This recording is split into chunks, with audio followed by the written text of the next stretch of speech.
Bismillahirrahmanirrahim. Alhamdulillah.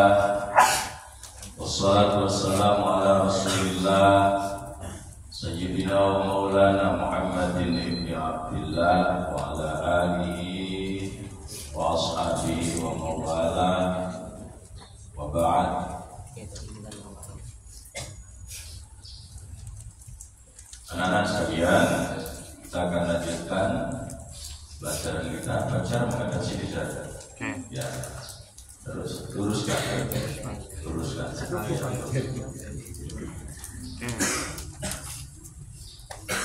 Kita akan lanjutkan pelajaran kita. Kemarin keterangannya masih di bait yang pertama. Terakhir saya sampaikan tentang makna global dari Ar-Rahman dan Ar-Rahim. Kemarin juga sudah saya sampaikan bahwa makna Allah, kalimat Allah itu maknanya adalah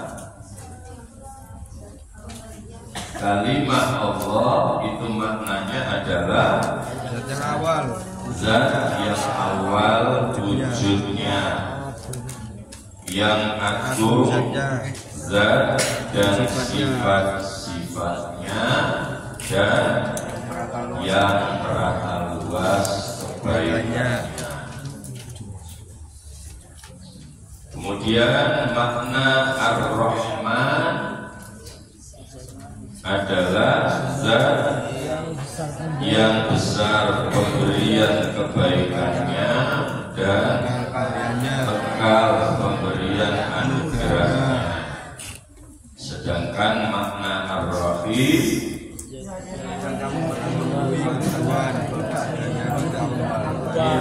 Ar-Rahim adalah zat yang memenuhi kebutuhan dan yang tidak membebani di luar kemampuan. Karena itu keterangan saya yang terakhir, sungguh tidak ada perintah-perintah Allah yang diberikan kepada hambanya di luar kemampuan hamba itu. Kalau dicermati, semua perintah Allah itu ringan, semua perintah Allah itu tidak berat, kecuali orang-orang yang malas. Kalau sudah malas itu yang ringan juga jadi berat. Sing enten dadi abot, mulai malas. Kamu diberi sehat oleh Allah untuk berdiri itu ringan dibanding kakekmu yang sudah tua, ya kan? Tapi kamu disuruh berdiri untuk sholat berat. Kenapa? Malas. Bukan karena tidak mampu berdiri, tapi karena malas. Karena itu Nabi ngajarin kita untuk terus berdoa. Berdoa minta apa? Minta agar dilindungi oleh Allah dari sifat al-ajz, ya, sifat lemah, wal kasal, sifat malas. Itu harus terus kita dengungkan ketika berdoa. Kamu tidak apa bahasa Arabnya, tidak apa-apa. Kamu berdoa pakai bahasa Indonesia. Ya Allah, lindungilah saya dari segala sifat lemah. Ya, lindungi saya dari sifat malas. Lindungi saya dari sifat bakhil. Ya, semua sifat-sifat jelek kita minta perlindungan dari Allah Subhanahu wa ta'ala. Baik, sekarang kita akan lanjutkan lebih jauh tentang lafaz Ar-Rahman dan lafaz Ar-Rahim.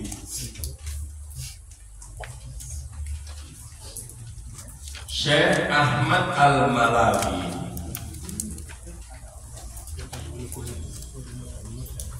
Kamu harus mulai belajar mengenal ulama-ulama hebat. Syekh Ahmad Al-Malawi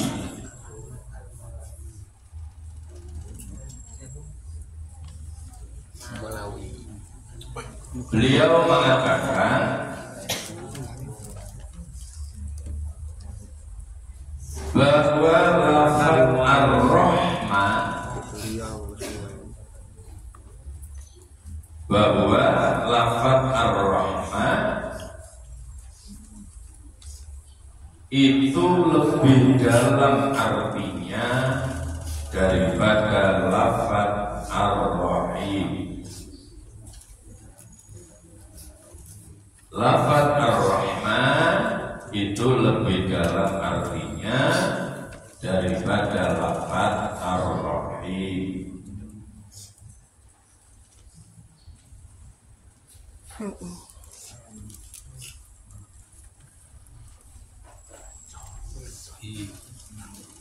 Ar-Rahman itu berarti bahwa Allah yang memberikan nikmat yang hakiki dan yang berlebihan dalam memberikan rahmat.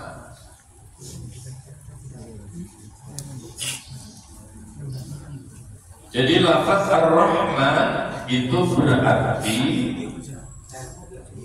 bahwa Allah yang memberikan nikmat yang hakiki dan yang berlebihan dalam membagikan rahmat.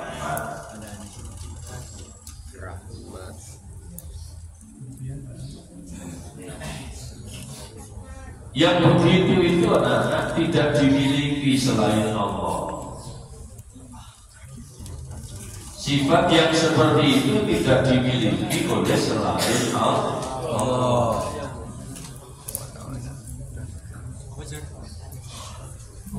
Kenapa dikatakan Allah itu zat yang berlebihan dalam membagikan rahmatnya? Karena seluruh alam semesta ini selalu ada dalam rahmatnya Allah Subhanahu wa ta'ala. Seluruh alam semesta termasuk kita manusia ini selalu berada dalam rahmatnya Allah Subhanahu wa ta'ala. Makanya di dalam Al-Quran itu kita diperintah oleh Allah terhadap setiap fadl, terhadap setiap rahmat yang diberikan oleh Allah kepada kita, yang mana semuanya kita bisa hidup ini karena rahmat Allah. Kita bisa bernafas dengan nikmat itu juga berkat rahmat Allah. Kalian bisa berangkat dari rumah ke sekolah untuk belajar, itu juga berkat rahmat Allah. Makanya dengan apa yang Allah berikan kepada kita, rahmat-rahmat Allah, fadl-fadlnya Allah, itu harus kita hadapi, kita sikapi dengan rasa gembira. Kita itu kan kadang-kadang delok sing elek tok. Kapan kita melihat kebaikan-kebaikan yang diberikan oleh Allah kepada kita? Contohnya apa, Pak? Contohnya kita mulai bangun tidur sampai berangkat tidur itu penuh dengan nikmat Allah, penuh dengan rahmat Allah. Tapi piro wong sing sambat urip melawan loro kabeh. Ya kan? Jadi yang dia lihat itu sesuatu yang menurut dia negatif, padahal positifnya yang diberikan oleh Allah itu jauh lebih banyak. Makanya jangan pernah mengeluh dalam kehidupan ini. Sekolah dikecil di kono, wah suka kayak aturan, terlalu ketat, dikit-dikit dihukum, dikit-dikit dihukum. Emang kalau nggak salah dihukum? Tidak. Maka yang suka melakukan kesalahan itu ya bahaya. Iya dong. Makanya jangan suka melakukan kesalahan. Bahayanya kemana? Kembali pada dirinya sendiri. Itu baru urusan biasa. Urusan kamu sekolah aja kalau tidak tertib, tidak disiplin, bahaya. Pertama bolak-baliknya hukum. Bahaya yang paling menakutkan ketika akhir tahun pelajaran lalu kamu diputuskan tidak naik kelas. Lah itu bahaya seru ini. Bahaya seru. Mau naik kelas terus, mari untuk kamu lulus. Dia dapat. Itu baru urusan dunia. Coba kamu sekarang bayangkan agak naik sedikit pikirannya, bagaimana dengan urusan kita kepada Allah. Pikiran, Mbak. Ya.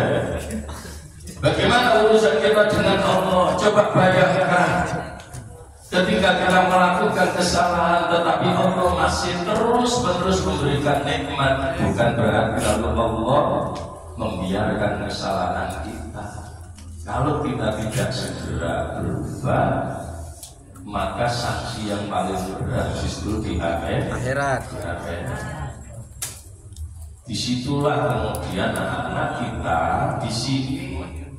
Kalian semua dididik sebaik mungkin untuk bisa menjadi manusia yang bisa menghargai rahmat Allah yang telah diberikan kepada kita. Semuanya dapat rahmat. Ya, semuanya diberi nikmat oleh Allah Subhanahu wa Ta'ala. Itu yang dimaksud dengan kata Ar-Rahman, di mana Allah adalah zat satu-satunya yang memberikan nikmat yang hakiki dan yang berlebihan dalam membagikan rahmatnya. Ini dilebokno ning ati. Ojo mau sekedar dilebokno kuping. Kalau cuma masuk telinga kanan, keluar telinga kiri, ikut jenenge bungen tuwa. Apa itu, Pak? Apa berarti ini bungen tuwa? Mlebu tengen metu kanan Pak. Ya, makanya pahami dengan baik. Lalu lafaz ar-rahim. Ketika lafaz ar-rahim itu disebut, apa artinya lafaz ar-rahim itu? Lafaz ar-rahim itu menunjukkan bahwa Allah adalah zat yang memberikan nikmat-nikmat yang besar. Saya ulang, bahwa Allah adalah zat yang memberikan nikmat-nikmat besar dan nikmat-nikmat yang mendasar.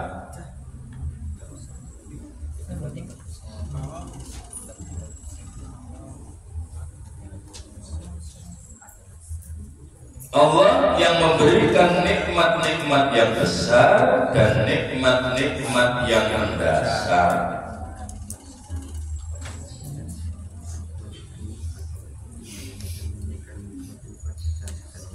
Maka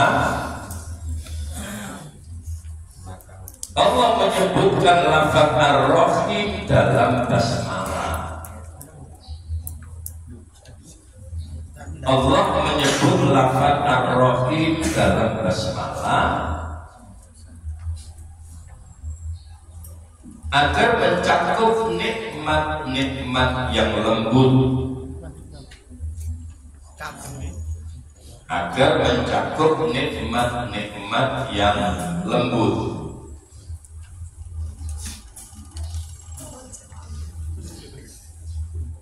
juga agar lafaz ar-rahim, juga agar lafaz ar-rahim itu menjadi penyempurnaan,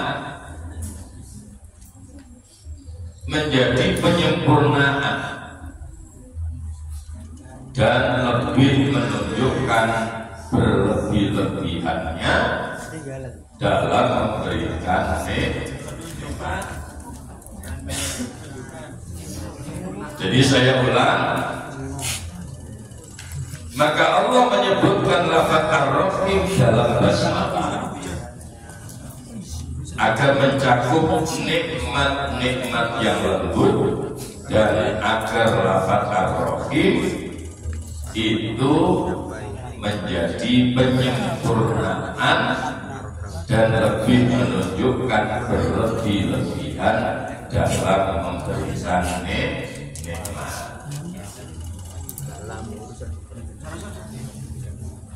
Maka kalau membaca basmalah harus lengkap.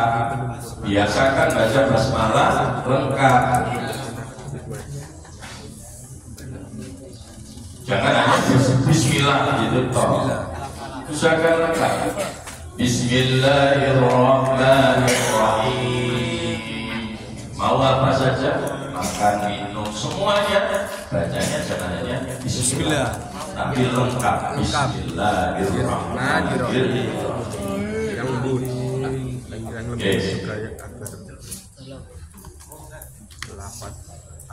Nah, begitu besarnya nikmat Allah, kita perlu mengenal. Kita perlu mengenal macam-macam nikmat. Ya, macam-macam nikmat. Macam-macam nikmat. Ya.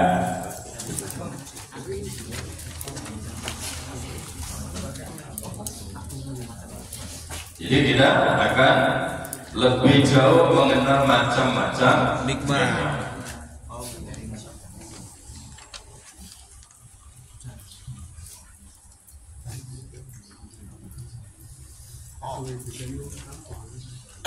Nikmat-nikmat yang terkandung dalam lafaz ar-Rahman dan ar-Rahim.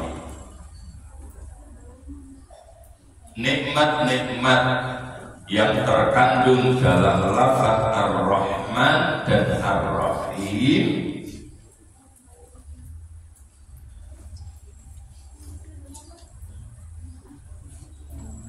terkadang dimaksudkan pada nikmat-nikmat dari segi hitungan. Terkadang, ya, terkadang dimaksudkan pada nikmat-nikmat dari segi hitungan.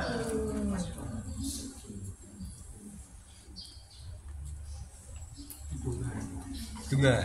Oleh karena itu anak-anak, ada yang mengatakan ya Rahmanud Dunya,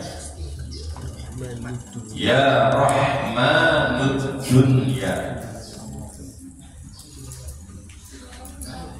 Kenapa disebut ya Rahmanud Dunya?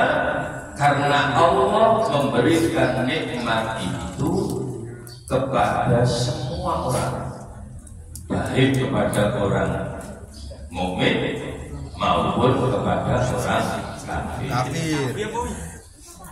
Makanya apa? Memberikan nikmat. Saya ulang ya. Konsentrasi. Bengkel Pak Yon. Jadi keterangannya, oleh karena itu ada yang mengatakan ya Rahmanud Dunya.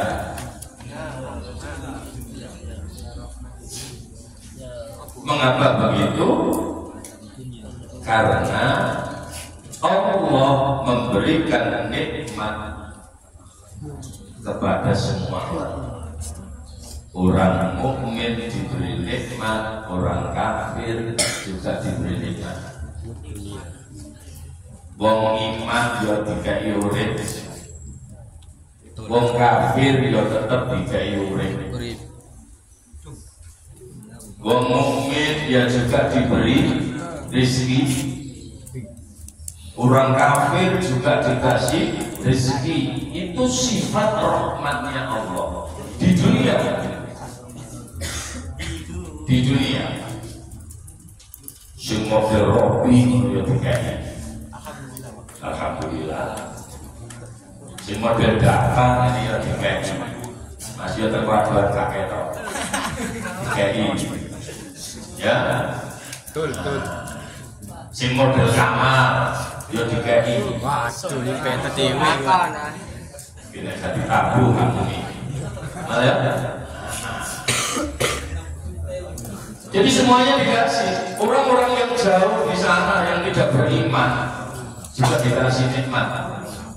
Itu adalah sifat rahmannya Allah di dunia.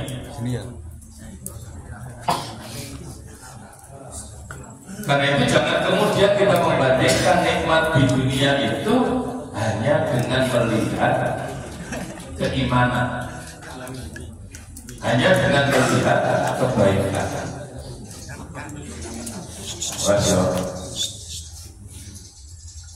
Podo-podo wae aku masih iman yo pancet gawe ngene tok. Wah, iku Sing kafir lho gak akeh iku ngene. goblok aja. Ya. Kenapa? Itu tak waras otaknya. Dalam segi Jadi Allah memberikan semua nikmat itu kepada makhluk, kepada hamba-hambanya. Iman, kafir tetap dikasih nikmat. Itu sifat rahmat.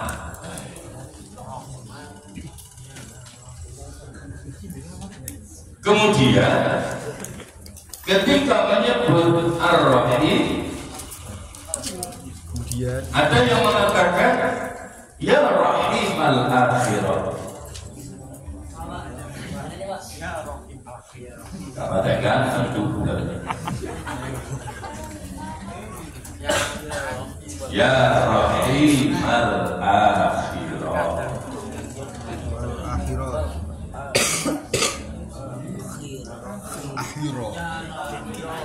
Akhirah. Kenapa disebut ya Rahim al-Akhirah? Karena Allah tidak memberikan nikmat akhirat itu kepada orang kafir. Allah tidak memberikan nikmat akhirat kepada orang kafir.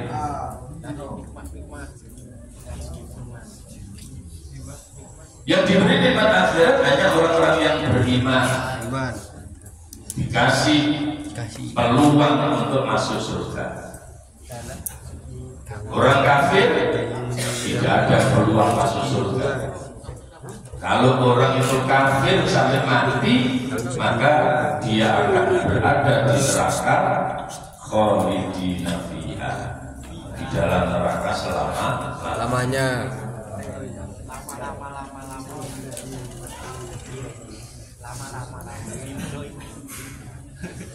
Nah, kalau orang yang beriman, orang yang beriman itu ketika di akhirat nanti akan ada potensi mendapatkan nikmat surga, tapi tetap dengan mempertimbangkan apa? Mempertimbangkan rahmatnya Allah. Maka Allah kemudian membedakan orang yang kebaikannya sedikit boleh jadi dimasukkan ke dalam surga, tapi transit dulu di neraka. Transit dulu di neraka. Karena kebaikannya cuma sedikit, kejelekannya banyak sekali yang merokoknya rada suwi. Yang kebaikannya agak banyak, kejelekannya juga banyak. Imbang, tengah-tengah Pak. Tidak ada di akhirat tengah-tengah. Ada potensi masuk surga, ada, tapi masuk neraka dulu. Ya sesuai dengan bobot kejahatannya. Setengah surga setengah neraka. Kalau kemudian kebaikannya banyak sekali, kejelekannya sedikit, maka boleh jadi dia masuk neraka sebentar, lalu kemudian dimasukkan ke dalam surga. Itu kalau orang-orang ini tidak mendapatkan pengampunan dari Allah. Makanya penting untuk terus-menerus minta pengampunan kepada Allah. Nah, kita tidak boleh, tidak bisa kemudian minta pengampunan dengan terus-menerus meninggalkan kewajiban. Kalau mau astagfirullah tapi kan harus baca.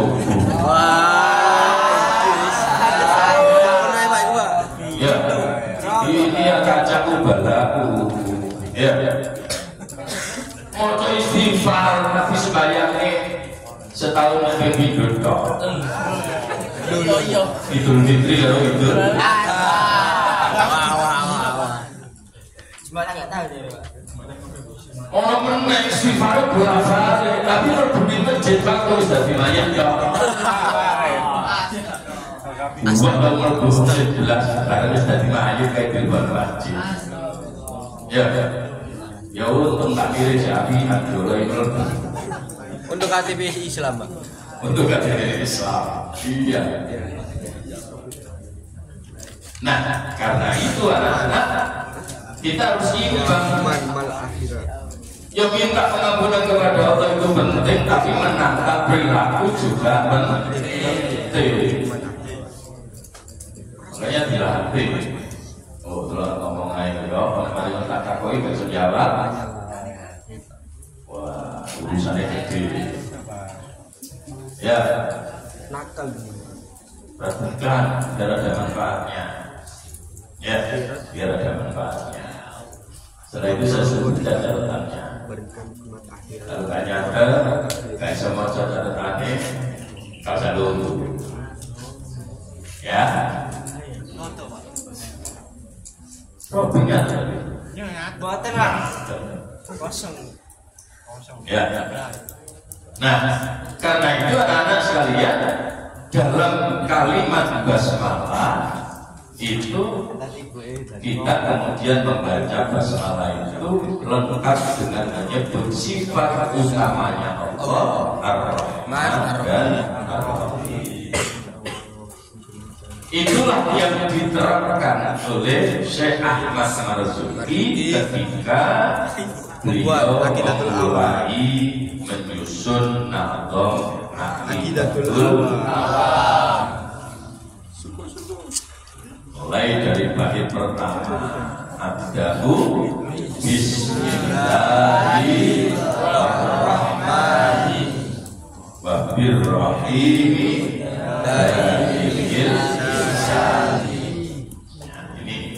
ini harus dipahami betul supaya kita tidak hanya sekedar membaca tapi mengerti maksud dari nadham ini.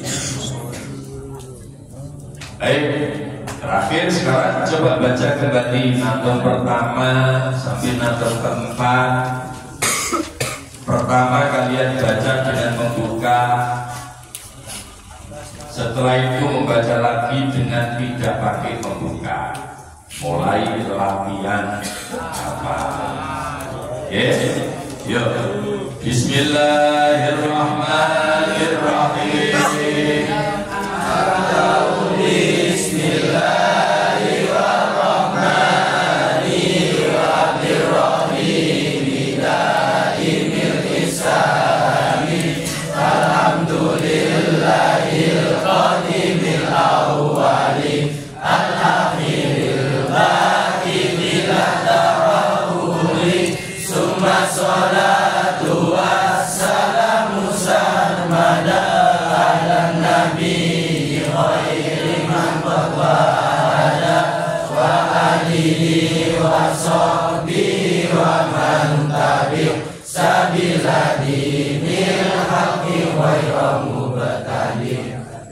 Sekarang ditutup bukunya, baca, pastikan semuanya bisa.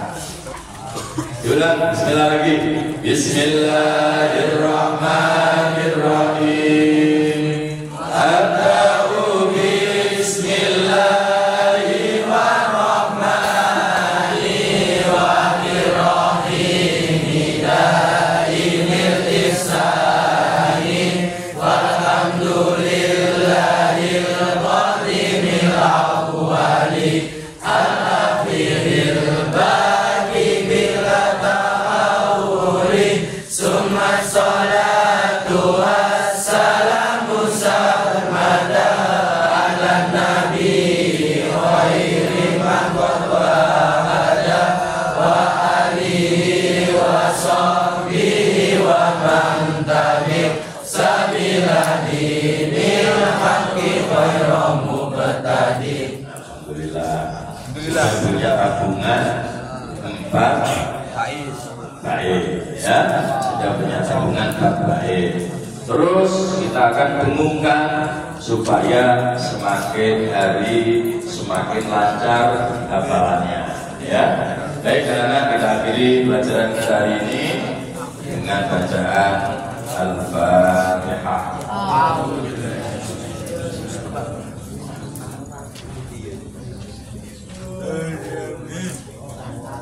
Amin. Baik, semuanya kembali pada posisi masing-masing. Allahumma shalli ala Muhammad.